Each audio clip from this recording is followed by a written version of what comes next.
जो ख्वाब थे रोशन सितारों जैसे, आज वो बिखर गए हैं अंधेरों के हौसले।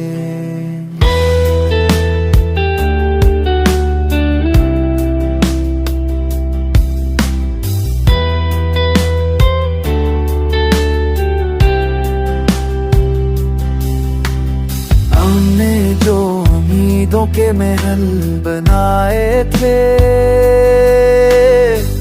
वक्त की आंधी ने सब राख बना दे थे। हाथों में जो रोशनी थी अब बच गई है, दिल की जमीन पर उदासी उग गई है। यादों के दरख्त भी सूखने लगे, आंसुओं के दरिया बनने लगे हैं।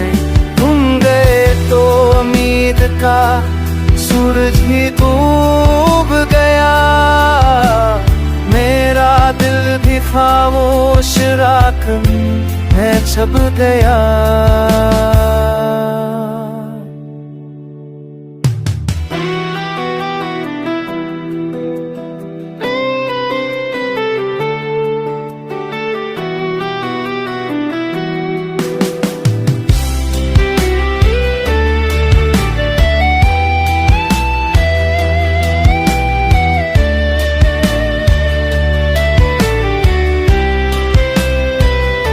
काश कोई आकर उन ख्वाबों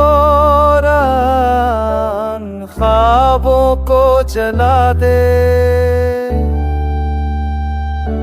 काश कोई हो आकर ख्वाबों को सजा, काश तुम वापस आकर लम्हों को सजा दो। पर वक्त की राख को छू नहीं सकता, बिखरे ख्वाबों को कोई तोड़ नहीं सकता। ख्वाबों की राख पे दिल बैठा रहता है, तुम्हारी याद में खुद ही चलता रहता है।